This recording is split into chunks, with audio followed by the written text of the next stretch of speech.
दूसरी तरफ अभिराज लक्ष्य का पीछा करते हुए रिजॉर्ट के कमरे के पास आ रुकता है। उसकी आंखों में बेचैनी और दिल में एक अलग ही हलचल थी। वही कमरा जहां लक्ष्य विवान के साथ गया हुआ था। उस दरवाजे के अंदर जाते हुए लक्ष्य को देख अभिराज की आंखों में गुस्से और अधिकार का एक अजीब सा मिश्रण उतर आता है। खुद से बड़बड़ाता है, इसका हिम्मत भी कैसे हुआ अभिराज के लक्ष्य को अपने साथ रूम के अंदर ले जाने का। उसके स्वर में झुंझलाहट भी थी और अधिकार का दर्द भी। इतना कहते हुए वह बिना एक पल सोचे दरवाज़ा खोलकर अंदर चला जाता है। कमरे के भीतर लक्ष्य और विवान के साथ पूरा ग्रुप बैठा हुआ था। सब पढ़ाई में डूबे थे, प्रोजेक्ट पर काम कर रहे थे। जैसे ही सबकी नज़र दरवाजे पर पड़ती है और वो देखते हैं कि सामने अभिराज खड़ा है, कमरे का माहौल एकदम ठहर सा जाता है। जैसे वक्त थम गया हो। सबके चेहरे का रंग उड़ जाता है, जैसे किसी तूफान की आहट ने सबकी सांसें रोक दी हो। इसी बीच एक लड़की हैरानी से चिल्लाती है, आप तो अभिराज हो ना। इतना कहते हुए वो लड़की अभिराज के पास आती है, अपनी आंखों में चमक और चेहरे पर मुस्कान लिए जैसे कोई सपना हकीकत बन गया हो।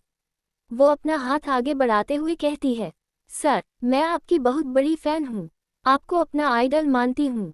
उसके बाद तो जैसे भीड़ टूट पड़ती है। वहाँ जितने भी स्टूडेंट्स थे, सबके सब अभिराज की तरफ बढ़ जाते हैं। भला कौन छोड़ता ऐसा मौका, सामने खड़ा हो उनका आइडल।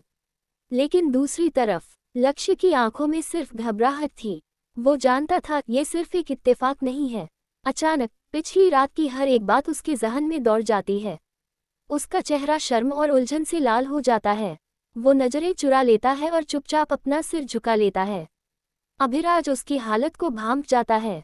उसकी आंखों में वो सवाल साफ नजर आ रहा था, क्या लक्ष्य को याद आ चुका है वो सब। तभी विवान लक्ष्य की तरफ देख धीरे से कहता है, तुम्हारे बॉस यहाँ क्या कर रहे। तो लक्ष्य मासूमियत से आंखें गोल कर कहता है, मुझे कैसे पता होगा। उन दोनों को बात करता देख अभिराज ने जैसे खुद को कंट्रोल किया।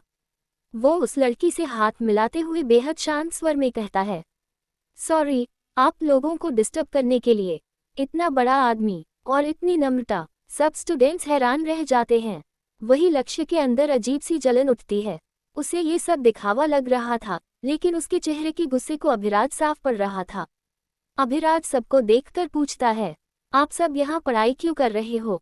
तो एक लड़का तुरंत जवाब देता है, हम सब एक ही कॉलेज के हैं और प्रोजेक्ट बना रहे हैं। इंटरेस्टिंग। अभिराज थोड़ा मुस्कराता है, फिर पूछता है, क्या मैं आप लोगों को ज्वाइन कर सकता हूँ। अभी वो पूरा बोल भी नहीं पाया था कि सब स्टूडेंट्स एक साथ बोल उठते हैं, यस सर। फिर क्या था। अभिराज भी क्रूर मुस्कान लिए सीधे लक्ष्य की तरफ देखता है और उनके साथ बैठ जाता है। प्रोजेक्ट टेक्नोलॉजी बेस्ड था और अभिराज तो इस फील्ड का मास्टर था। वही लक्ष्य, वो कंप्यूटर से जुड़ा हर काम बड़ी खूबसूरती से करता था। वो इस प्रोजेक्ट का कैप्टन था और अकेले ही ज्यादातर काम वही संभाल रहा था। उसकी मेहनत, परफेक्शन और तरीका देखकर कोई नहीं कह सकता था कि वो अभी सिर्फ 19 साल का है। अभिराज तो अंदर से और भी ज्यादा इम्प्रेस हो चुका था। दूसरी तरफ पाखी को उसका बॉयफ्रेंड अपने साथ ले जा चुका था। बेचारा आरव अकेला रह गया था। उदास और गुस्से में खुद से बड़बड़ाते हुए बोला, आज के बाद मैं इन दोनों के साथ एंजॉय करने का प्लान करूंगा ही नहीं। दोनों ही मुझे अकेला छोड़ देते हैं। उसी वक्त अर्जुन अपनी कार से जा रहा होता है। उसकी नज़र अचानक रोड पर चलते हुए आरव पर पड़ती है, जो खुद में ही कुछ कहता जा रहा था। अर्जुन की आंखों में शरारत उतर आती है, होठों पर एक क्रूर स्माइल खेल जाती है। वो अपने ड्राइवर से कहता है, कार वहीं रोको। ठीक उसके सामने ड्राइवर ऐसा ही करता है और कार जाकर आरव के सामने रुकती है। आरव थोड़ी घबराहट से पीछे हटता है, सोचता है कौन है। तभी अर्जुन कार का विंडो नीचे कर ठंडी नजरों से देखता है और कहता है, अंदर आ जाओ। एक पल को, सिर्फ एक पल को आरव के चेहरे पर मुस्कान छा जाती है अर्जुन को देखकर। लेकिन अगले ही पल वह खुद को संभालता है, अपनी भावनाओं को दबाकर कहता है, मुझे लेट हो रहा है, मैं आपके साथ कहीं नहीं जा सकता। इतना कहकर वह अपने कदम आगे बढ़ा लेता है। अर्जुन की जिंदगी में ये पहली बार था। पहली बार किसी ने उसे मना किया था, वो भी एक लड़के ने। उसका ईगो जैसे कांप उठा हो। गुस्से में अर्जुन कार से बाहर निकलता है और आरव का हाथ कसकर पकड़ लेता है। उसकी आवाज में सख्ती और झटका था। आज तक किसी में इतनी हिम्मत नहीं हुई कि वो अर्जुन को ना बोले। आरव का चेहरा दर्द से सिकुड़ जाता है, उसकी आंखों में चमकती हुई नमी उतर आती है। अर्जुन वो आंसू देख लेता है और उसका दिल जैसे चीर सा जाता है। वो झट से उसका हाथ छोड़ देता है और उसके चेहरे को अपने हाथों में लेकर फुसफुसाता है। सॉरी। आरव तुरंत उसका हाथ झटक देता है, थोड़ा गुस्से में कहता है, मैं आपकी जागीर नहीं हूं जो आप जैसे चाहे वैसे ट्रीट करें। वो वहां से जाने लगता है, लेकिन पीछे पलट कर कहता है, मुझसे दूर रहिए, मैं उस टाइप का लड़का नहीं हूं। अर्जुन बस उसे जाता हुआ देखता रहता है। उसकी क्रूर मुस्कान फिर लौट आती है और वो बड़बड़ाता है, जितना सोचा था, तुम तो उससे भी ज्यादा इंटरेस्टिंग निकले स्वीट हार्ट। अब तो तुम्हें मेरे पास आना ही होगा, वो भी खुद चलकर, अपनी मर्जी से। वो अपने असिस्टेंट को कॉल करता है। उस लड़के की सारे डिटेल्स चाहिए। आरव नाम है उसका, और फिर अपने मेंशन के लिए रवाना हो जाता है। उधर रिजॉर्ट में लक्ष्य के सारे दोस्त स्नैक्स और कॉफी लेने के लिए बाहर गए थे। कमरे में अब सिर्फ 3 लोग बचे थे, अभिराज, लक्ष्य और विवान। तभी विवान का फोन बजता है। वह लक्ष्य की तरफ देख कहता है, मैं थोड़ी देर में आता हूँ। वो कमरे से बाहर निकल जाता है। अब कमरे में सिर्फ 2 लोग थे। लक्ष्य का दिल तेज तेज धड़कने लगता है। वो समझ नहीं पा रहा था कि अभिराज को कैसे फेस करे। उसी वक्त अभिराज चुपचाप उसके सामने जमीन पर बैठ जाता है। लक्ष्य घबरा जाता है, फिर प्यार से कहता है, आप नीचे क्यों बैठे हो, ऊपर बैठ जाओ। अभिराज ठंडी आवाज में जवाब देता है, तुम अपना काम करो, मेरी फिक्र करने की जरूरत नहीं है। लक्ष्य बस ठीक है कहकर काम में लग जाता है। तभी एक टॉपिक पर जाकर वो अटक जाता है। बार बार लैपटॉप में एरर शो होने लगता है। लक्ष्य नजरें उठाकर अभिराज की तरफ देखता है। उसकी मासूम आवाज निकलती है, ये बार बार एरर आ रहा, आप मेरी हेल्प करोगे। बस यही तो वो पल था जिसका अभिराज इंतजार कर रहा था। वो लक्ष्य के बेहद करीब आ जाता है, उसकी कमर को अपनी तरफ खींचता है और लैपटॉप उसकी ओर कर मदद करने लगता है। लक्ष्य का गला सूखने लगता है। उसकी नजरें सिर्फ अभिराज की आंखों पर टिकी थीं। वो पूरी तरह डूब गया था उन अट्रैक्टिव आंखों में। अभिराज भी अपना कंट्रोल खोने लगता है। वो लैपटॉप को एक तरफ करता है और अपना हाथ धीरे धीरे लक्ष्य की टी शर्ट के अंदर ले जाता है। उसके गोरे जिस्म पर हाथ फेरते हुए एक सेडिक्टिव स्पर्श के साथ आगे बढ़ता है। लक्ष्य पीछे हटने के बजाय उसकी छाती पर हाथ रखकर गहरी सांस लेता है। वो भी अपनी भावनाओं की गिरफ्त में आ चुका था। अभिराज उसे और करीब खींचता है और लक्ष्य की गर्दन पर होठ रखकर चूमने लगता है। लक्ष्य के जिस्म से निकलती खुशबू अभिराज को पागल कर देती है। वो हर सेकंड उसके और करीब जाता है। लक्ष्य की आंखें बंद हो जाती हैं। वो पूरी तरह उस एहसास में खो जाता है। कुछ देर तक चूमने के बाद अभिराज खुद को रोकते हुए पीछे हटता है और खड़ा हो जाता है और कड़क आवाज में कहता है, कल ऑफिस टाइम पर पहुंच जाना। और बिना कुछ और बोले वहां से चला जाता है। लक्ष्य वहीं बैठा रह जाता है, अधूरा, उलझा हुआ। वो खुद से बड़बड़ाता है, मुझे अभिराज सर के करीब आते ही क्या हो जाता है, मैं क्यों ऐसे। वो बात पूरी नहीं कर पाता। वहीं दूसरी तरफ अभिराज के दिल में भी कुछ वैसा ही तूफान उठ रहा था। वो ज्यादा न सोचते हुए वहां से निकल जाता है, पर दिल में उठता तूफान लिए ये रात ऐसे ही बीत जाती है। आसमान अब भी हल्का सा नीला है, लेकिन सूरज की पहली किरणें बादलों की ओर से झांकने लगी हैं। सुबह का वक्त हो चुका था। वही लक्ष्य को रात भर नींद नहीं आई थी। करवटें बदलते हुए वो छत की ओर टकटकी लगाए सिर्फ एक ही इंसान के बारे में सोचता रहा, अभिराज। उसका चेहरा, उसकी आवाज, उसकी छुअन तक जैसे उसकी नींदें चुराकर ले गई थी। और आज उसने ठान लिया था कि वो अभिराज के कैबिन में बैठकर काम नहीं करेगा, अब नहीं। उधर शहर के सबसे महंगे अपार्टमेंट की ऊंचाई पर बड़े आलीशान बाथरूम के बाथटब के अंदर गर्म पानी में डूबा अभिराज भी ठीक वैसा ही महसूस कर रहा था। अपने सर को बाथटब की दीवार से टिका आंखें बंद कर वो लक्ष्य के बारे में ही सोच रहा था। हल्के भाप से ढंके शीशे की परछाई में भी उसे सिर्फ लक्ष्य का ही चेहरा दिख रहा था। सोचते हुए खुद में ही बड़बड़ाया, मैं क्यों लक्ष्य की तरफ इतना ज्यादा खींचा चला जा रहा हूँ। उसके चेहरे को देख ऐसा लगता जैसे मैं उसे पहले से जानता हूँ। बहुत जाना पहचाना सा लगता है वो मुझे। उसकी आवाज में बेचैनी थी, मगर मुस्कुराहट भी। मन ही मन में कुछ अनकही सी उलझनों को छुपाता वो बाथटब से बाहर निकलता है। तौलिए से खुद को सुखाकर ब्लैक शर्ट और परफेक्ट फिटेड पैंट पहनकर ऑफिस जाने को निकल पड़ता है। दूसरी ओर पाखी भी अपने कमरे में तैयार हो रही होती है। आईने के सामने खड़ी होकर हल्का मेकअप करते हुए उसके चेहरे पर एक अलग ही रौनक थी। आज वो बहुत खुश थी, और हो भी क्यों ना, उसका प्यार करण इतने वक्त बाद शहर में था, भले ही सिर्फ कुछ दिनों के लिए, पर ये सोचते सोचते ही उसका दिल थोड़ा भारी हो गया। कुछ वक्त उसके साथ बिताना चाहिए। आज शाम, ये सोचकर वो तुरंत फोन निकालकर करण को कॉल करती है। इधर करण अपने कमरे में एक खूबसूरत सी लड़की की बाहों में आराम से सोया हुआ था। लड़की की पलकों पर अभी भी नींद के कतरे टंगे थे और करण के सीने पर उसका सिर टिका हुआ था। तभी करण का फोन वाइब्रेट करने लगा। पाखी लिखा था स्क्रीन पर। दोनों की नींद टूटती है। करण नींद भरी मुस्कान के साथ फोन लेकर बालकनी की ओर बढ़ता है और कॉल उठाते हुए प्यार भरे लहजे में कहता है, गुड मॉर्निंग जान। उधर पाखी तुरंत चिढ़ती हुई कहती है, एक तो तुम सिर्फ कुछ दिन के लिए आए हो, ऊपर से तुम्हारे पास मेरे लिए टाइम ही नहीं होता। कल भी जल्दी चले गए। करण को उसकी शिकायत पर हंसी आ जाती है। वो हौले से मुस्कुराकर कहता है, मेरी पाखी गुस्से में तो और भी क्यूट लग रही होगी इस वक्त। काश मैं अभी वहीं होता। करण की बात सुनते ही पाखी का गुस्सा थोड़ा पिघल जाता है। तो मिलते हैं ना शाम को, वो कहती है उम्मीद से भरी आवाज में। हाँ जरूर, करण तुरंत मान जाता है।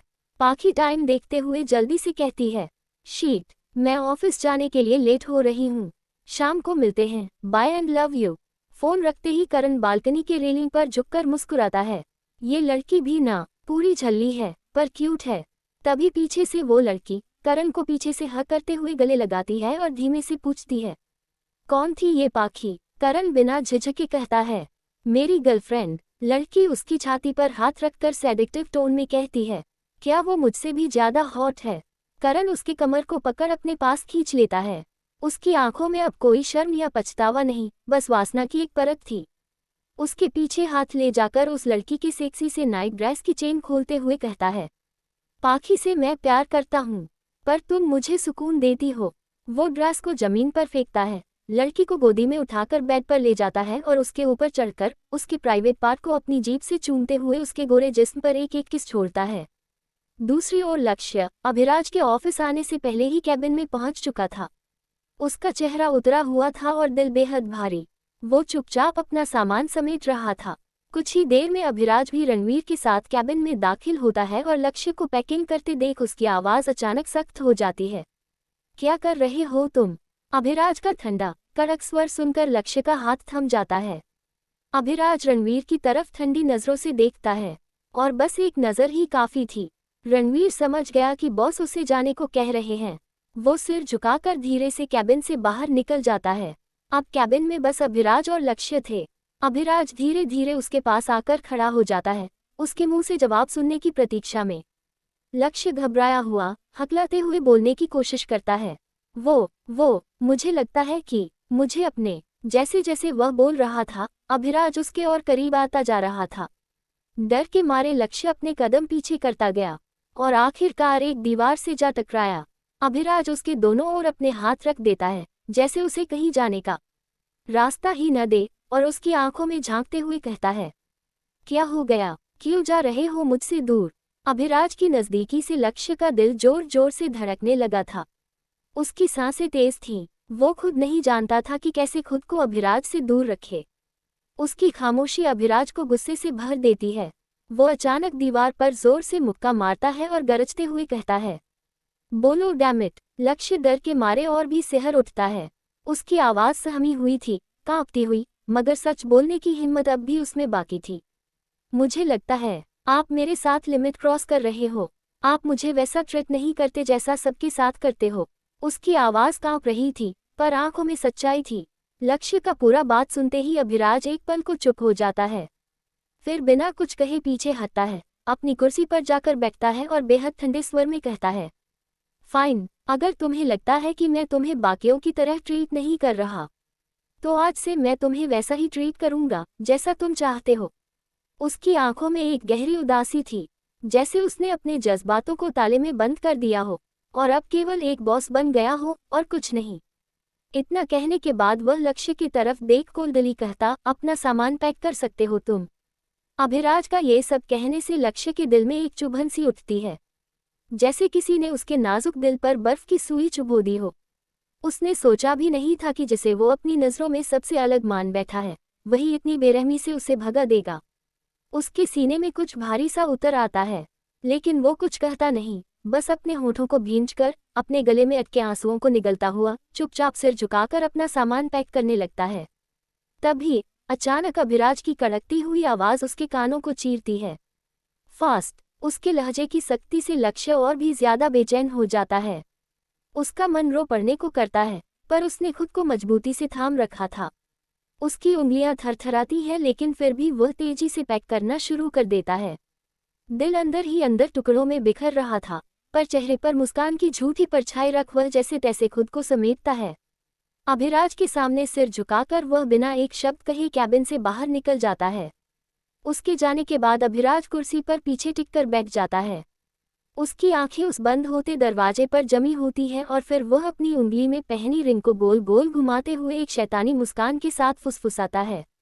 जितना सोचा था, तुम तो उससे भी ज्यादा मासूम निकले लक्ष्य। फिर अपनी आंखों में पनपती दीवानगी के साथ वह एक ठंडी, क्रूर मुस्कान के साथ कहता है, अब तो तुम्हें पाने का जुनून और भी हद तक बढ़ गया है मेरे दिल में। उधर नीचे लक्ष्य के मन में कहीं ना कहीं एक छोटी सी उम्मीद थी कि शायद अभिराज उसे रोकेगा, शायद एक बार उससे पूछेगा कि क्या सच में जाना चाहता है वो। पर जब ऐसा कुछ भी नहीं हुआ तो उसकी आंखें और दिल दोनों भीग गए। वो अपना मुंह फुलाकर थके कदमों से वापस फर्स्ट फ्लोर पर अपने डेस्क पर जाकर बैठ जाता है। लक्ष्य को अचानक सामने देख उसके सहकर्मी चौंक जाते हैं। उनकी आंखों में सवाल झिलमिलाते हैं और वे उस पर सवालों की बारिश करने लगते हैं।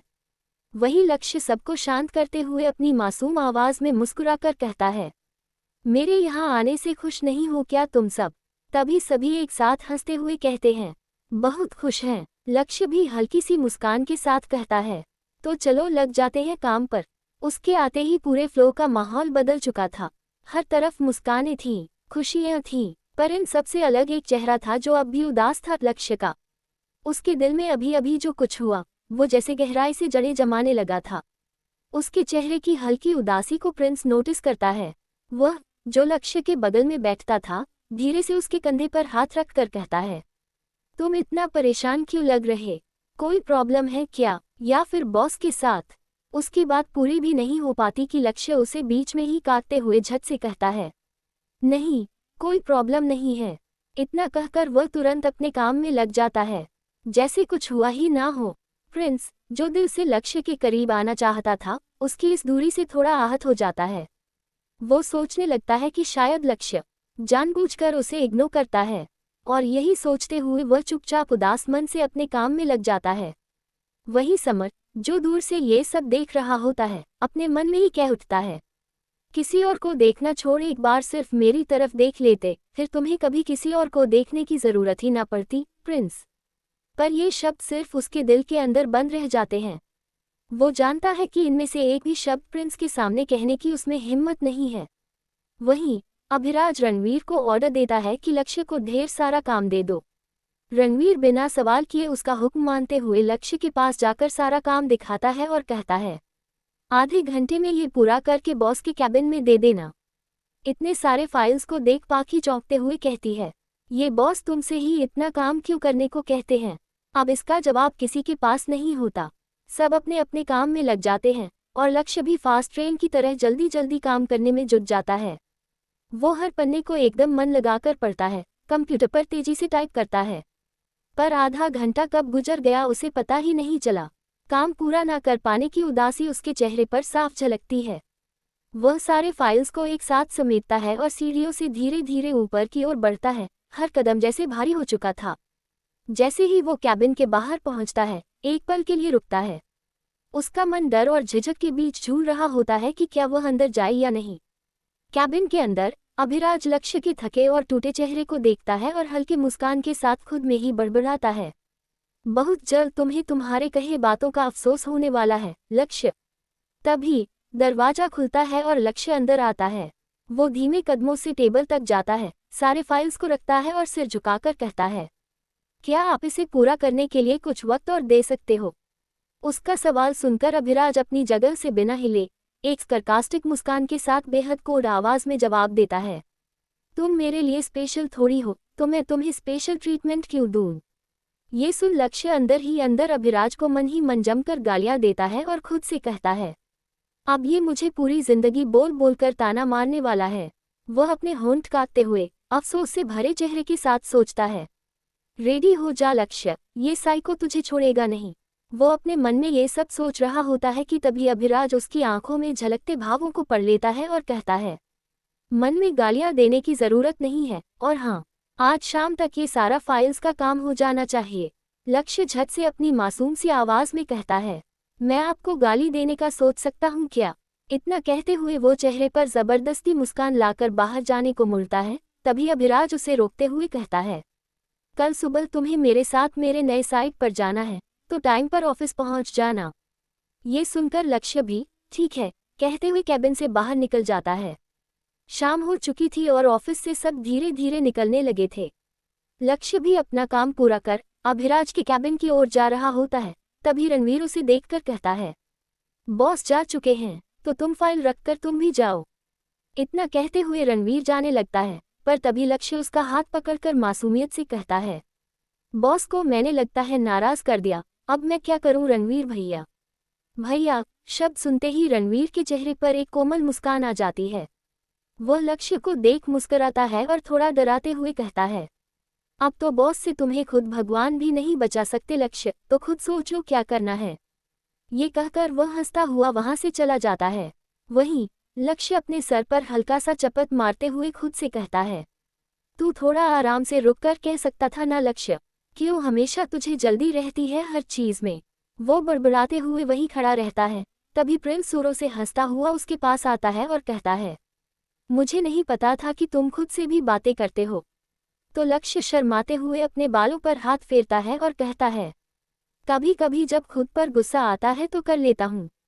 प्रिंस एक पल के लिए उसके उस प्यारे से चेहरे में खो सा जाता है। उसकी मासूमियत, उसकी आंखों की सच्चाई, सब कुछ जैसे उसे खींच रहा हो। वो बस उसे एकटक देखता रहता है।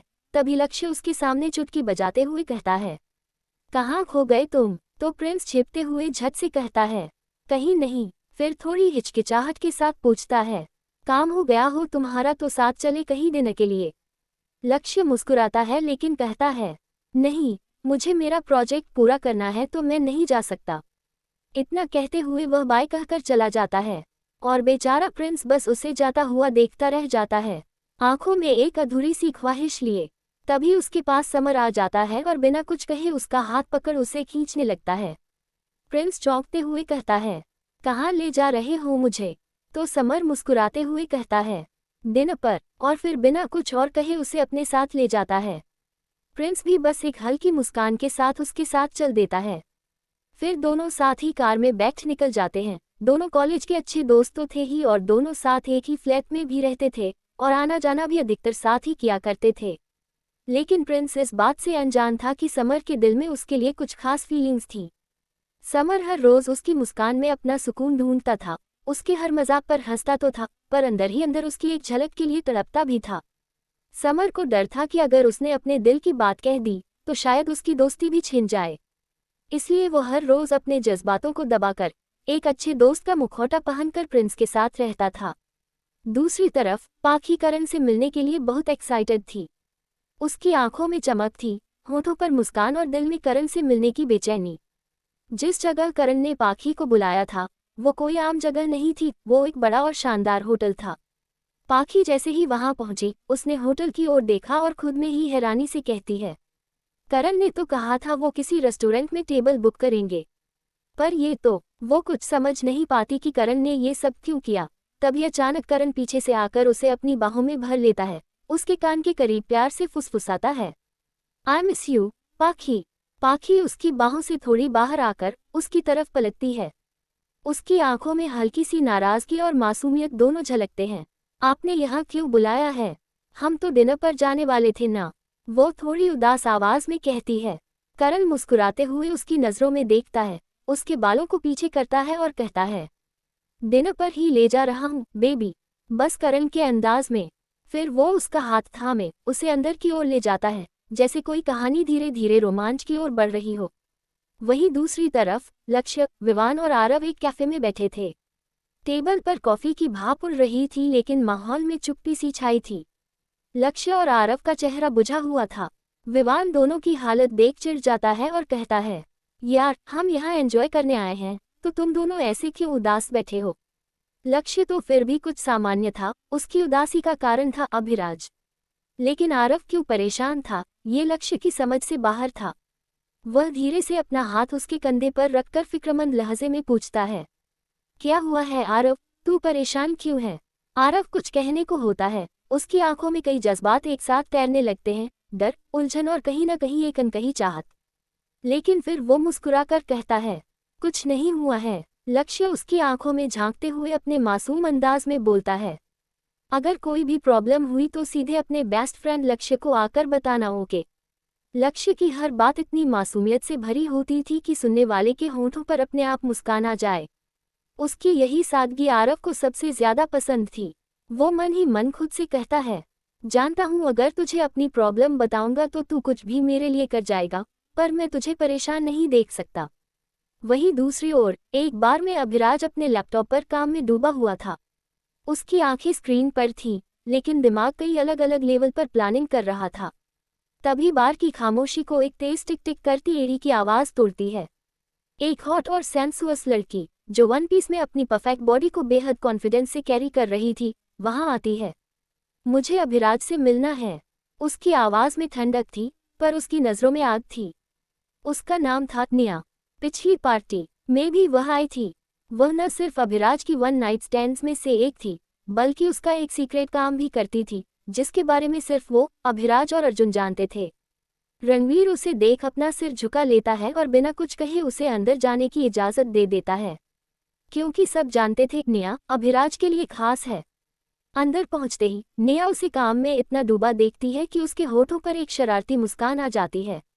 वह चुपचाप उसके पास जाकर बैठती है और अपने हाथ से उसके पैर को छूते हुए कहती है, डार्लिंग, अब काम छोड़ो और थोड़ा आराम कर लो। उसकी आवाज में एक सीडेक्टिव कंपन थी, पर अभिराज का चेहरा सख्त हो जाता है। वह उसका हाथ अपने पैर से हटाकर कहता है, डोंट टच मी निया, दूर रहो मुझसे। निया थोड़ा चौंकती है, पर हार कहाँ मानती है। वह सामने से लैपटॉप हटाकर उसकी गोद में बैठ जाती है और धीरे से उसके कान में कहती है, मुझे ऐसे अपनी जिंदगी से बाहर मत फेंको डार्लिंग। एक बार नहीं, हमने कई बार किया है, किसी और के साथ नहीं, सिर्फ एक दूसरे के साथ, याद है ना? लेकिन अभिराज का चेहरा और सख्त हो जाता है। वो उसकी बातों से अब चिढ़ने लगा था। अचानक से उसकी आंखों के सामने लक्ष्य का मासूम चेहरा घूम जाता है। उसकी प्यारी मुस्कान, वो सादगी और वो जादू जिसकी कोई तुलना नहीं। गुस्से से तमतमाते हुए वह निया का हाथ झटक देता है और बालों को पकड़ते हुए गुस्से में कहता है, What the hell are you doing? निया, कहा ना मेरे करीब मत आओ। निया कुछ कहे उससे पहले ही वो खुद को उसके स्पर्श से दूर कर खड़ा हो जाता है। उसकी आंखों में गुस्सा था, पर कहीं न कहीं खुद से भी लड़ाई थी। वह चीख कर कहता है, ना मैं तुम में इंटरेस्टेड हूँ और ना ही किसी और लड़की में। इतना कहकर वह बाहर चला जाता है और निया बस तब खड़ी रह जाती है। उसे समझ नहीं आता कि अभिराज अचानक से ऐसा क्यों करने लगा है। उधर करण पाखी को होटल के रूम में ले आता है। कमरा पहले से ही खूबसूरती से सजाया गया था, फूलों की सजावट, मोमबत्तियों की हल्की रोशनी और टेबल पर रखा गर्मा गर्म खाना। करण मुस्कुराते हुए दरवाजा बंद करता है और पाखी को चेयर पर बिठा देता है। दोनों साथ बैठकर खाना खाते हैं, बातें करते हैं। एक पल को लगता है जैसे सब कुछ ठीक है, लेकिन जब खाना खत्म होता है, पाखी खड़ी होती है और करण से कहती है, हमें चलना चाहिए, रात भी बहुत हो गई है। वो जैसे ही पीछे मुड़ती है, करण उसका हाथ पकड़कर कहता है, सही कहा, रात बहुत हो गई है, तो तुम यहीं मेरे साथ रुक जाओ। पाखी चौंकती है, हकलाते हुए बोलती है, लेकिन करण वो उसके शब्द अधूरे रह जाते हैं। करण अचानक उसे गोद में उठाकर बैग पर ले जाता है और अपनी शर्ट के बटन खोलने लगता है। पाखी डरते हुए पूछती है, तुम क्या कर रहे हो करण? करण धीरे धीरे उसके करीब आता है, उसकी आंखों में देखता है और कहता है, हम एक दूसरे को पिछले 1 साल से डेट कर रहे हैं और आज तक हमारे बीच कुछ नहीं हुआ, पर अब मैं तुम्हें अपना बनाना चाहता हूँ। पाखी की सांसें तेज हो जाती हैं, उसका मासूम दिल घबरा जाता है। वो डरते हुए कहती है, पर मैं अभी तैयार नहीं हूँ करण। करण उसकी बात को नजरअंदाज करते हुए कहता है, एक बार करने के बाद तुम्हें भी अच्छा लगेगा। फिर वो उसके होठों को अपने होठों से मिला चूमने लगता है, धीरे से पर पेशेंटली, लेकिन पाखी को ये बिल्कुल भी अच्छा नहीं लगता। वो घबराकर उसे धक्का देती है और गुस्से में चिल्ला पड़ती है, मैं कंफर्टेबल नहीं हूँ करण, प्लीज स्टॉप। लेकिन करण उसकी बात को अनसुना कर उसका हाथ कसकर पकड़ता है और फिर से उसे चूमने की कोशिश करता है। अब पाखी का गुस्सा अपने चरम पर होता है। वह पूरी ताकत से अपना हाथ छुड़ाती है, उसे धक्का देती है और बैठ से उठ खड़ी होकर कहती है, मैं तुमसे प्यार करती हूँ, पर मेरे मर्जी के खिलाफ मुझे छूने का हक तुम्हें भी नहीं है, करण।